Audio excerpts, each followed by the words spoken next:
I didn't make the video, but the video had my face. I still remember the exact moment it started, not because it was dramatic, but because it wasn't. There was no warning, no build-up, just a message request from an account with no photo, no name, nothing human about it. You should probably see this before other people do. That sentence stayed in my head long after everything else blurred together. I hesitated, telling myself it was spam, some stupid scam, something I could delete and forget. But fear has its own logic. Fear knows when something is aimed directly at you. I clicked the link. At first, my brain refused to cooperate. I saw a woman on the screen who looked like me, but I told myself she wasn't. People resemble each other all the time. That's normal. That's harmless. Then I noticed the scar. I've had a small scar above my eyebrow since I was 16. It's not obvious, but it's there. The woman in the video had it in the exact same place. Same shape. Same angle. My stomach dropped so suddenly I felt dizzy. The video was explicit. Not suggestive. Not implied. Explicit in a way that made my skin crawl. The woman, me, was naked, moving, reacting, making sounds I had never made in my life. The camera angles were intimate, invasive. This wasn't a crude edit or a badly pasted face. It was smooth, fluid, terrifyingly real. I slammed the laptop shut like that could erase what I'd seen. I sat there frozen, my hands shaking, my heart pounding painfully against my ribs. My mind kept repeating the same useless thought. This isn't real. This can't be real. But it was. When I opened the laptop again, I watched the entire thing. I don't know why. Maybe I needed to understand how bad it was. How convincing. How dangerous. The longer I watched, the more details I noticed. The lighting looked like my old apartment. The way she moved felt familiar. The expressions on her face, the nervous lip bite, the slight tilt of the head, were things I recognized from myself. Someone hadn't just copied my appearance. Someone had studied me. I checked the site hosting the video. It wasn't some dark, obvious corner of the internet. It looked professional. Clean. It claimed to have policies against abuse and fast takedowns for harmful content. I reported the video immediately, my hands trembling as I typed. Less than 5 minutes later, my phone buzzed. Reporting it won't help. The message came from the same empty account. Before I could respond, another message followed. You don't own your face anymore. My mouth went dry. I felt a wave of nausea wash over me. Then came the third message. But you can still control who sees it. That was the moment everything clicked. This wasn't a prank. This wasn't humiliation for its own sake. This was blackmail. They didn't rush. They didn't threaten me right away. They explained the situation calmly, almost politely, as if they were outlining terms of service. They told me they had created multiple versions of a video, different scenes, different levels of explicitness. They told me they had my full name, my workplace, my relatives, my social media contacts. They sent screenshots to prove it. My mother's Facebook profile, a group photo from a family event, my employer's website. This hasn't been sent to anyone yet, they wrote. Yet.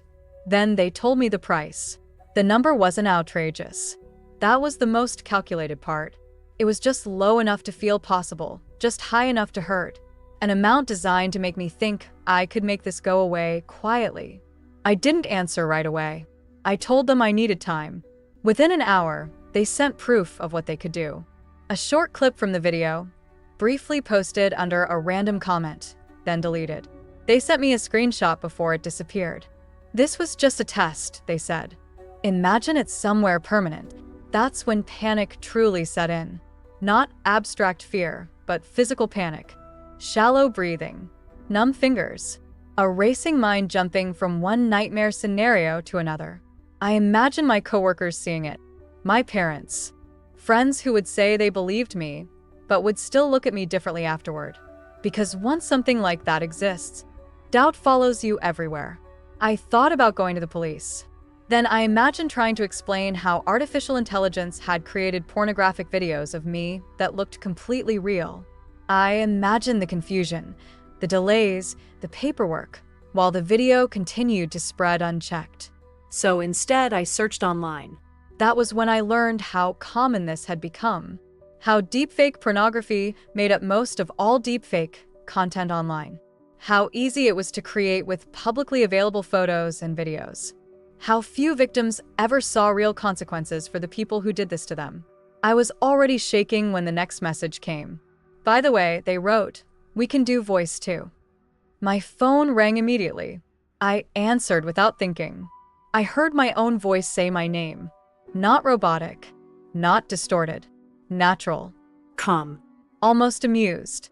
"Hey," my voice said, "I think we scared you." I dropped the phone.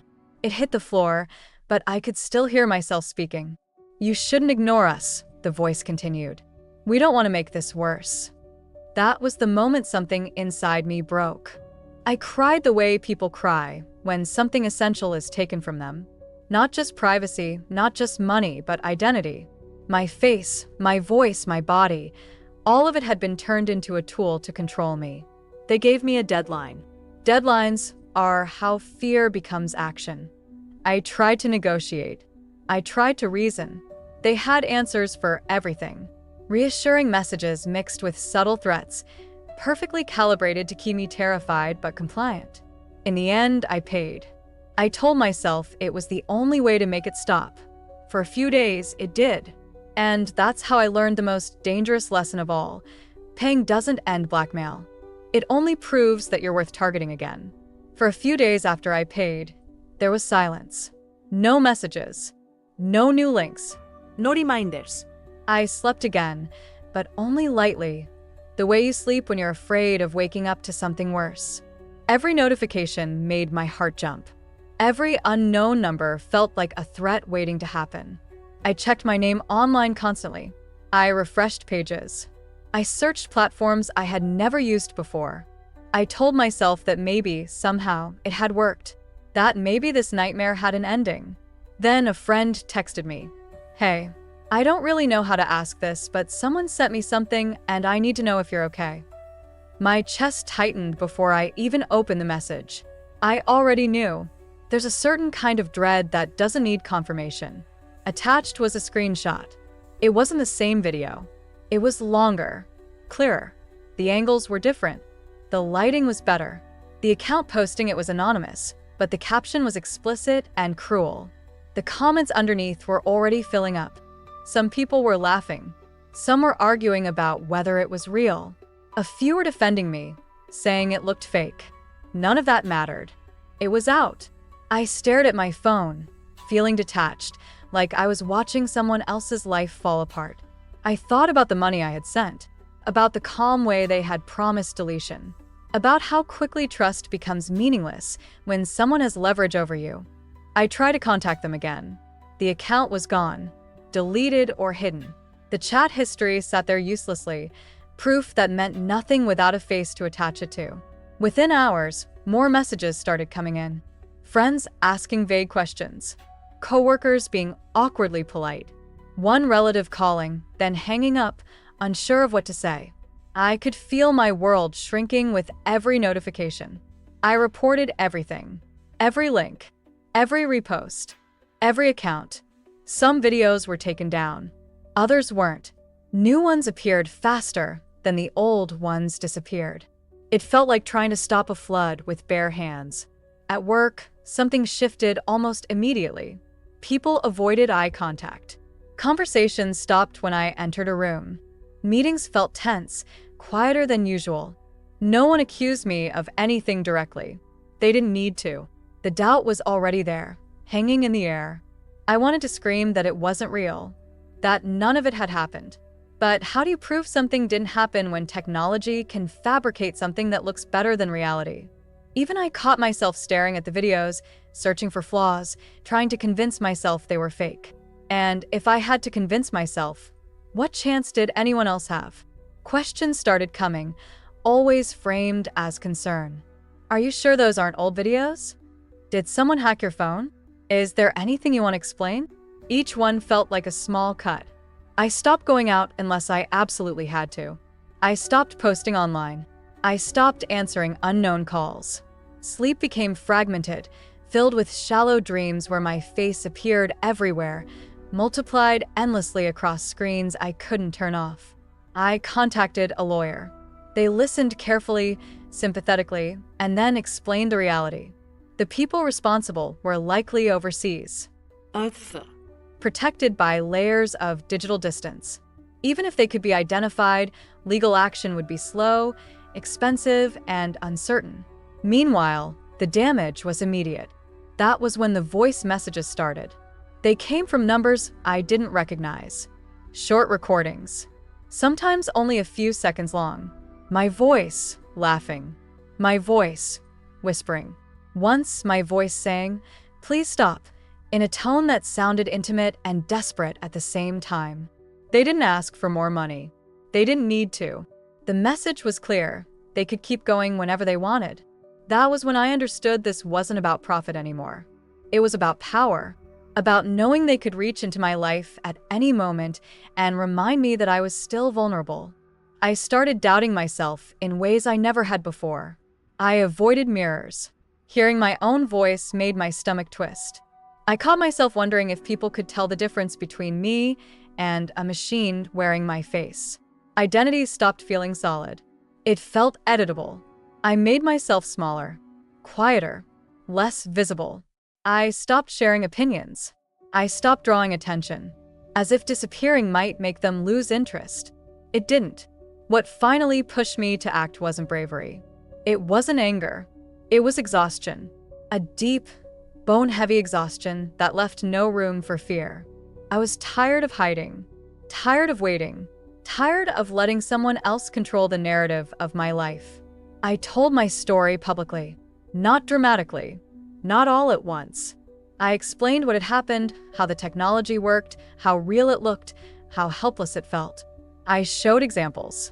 I talked about deepfakes, voice cloning, and how easily identity can be stolen now. The reaction was mixed. Some people listened. Some accused me of lying. Some said I was exaggerating. Others reached out privately, sharing their own stories, telling me they had been afraid to speak. The videos didn't disappear overnight. Some never disappeared at all. But something shifted. The silence broke. And once it broke, the power they held over me weakened. That didn't mean the damage stopped. It meant I stopped facing it alone. The videos never fully disappeared. I learned that early on. You can remove links, report accounts, send legal notices, but you can't erase copies you'll never see.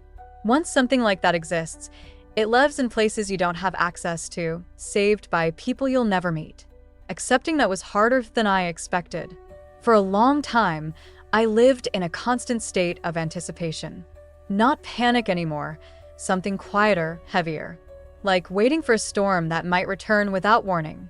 Every notification sound made my body tense. Every unknown number felt dangerous. Even silence felt suspicious. People asked me if I felt relieved once I told my story publicly. The truth is, relief came slowly. What came first was grief. Grief for the version of myself who believed identity was something solid, something that couldn't be taken without physical force. I had believed that my face, my voice, my body belonged to me by default. I don't believe that anymore. Some relationships never recovered. Not because people openly blamed me, but because discomfort creates distance. A few friends faded out quietly. Conversations became shorter. Invitations stopped. I don't think they meant to hurt me. I think they didn't know how to exist near something that challenged their sense of safety. Others surprised me. People I barely knew reached out with quiet messages of support. Some told me they had been victims too. Others admitted they had once doubted stories like mine, until they saw how real it could look. That mattered. I spent a long time trying to understand why this affected me so deeply. After all, I knew the videos weren't real. I knew I hadn't done anything wrong. But trauma doesn't respond to logic. It responds to violation.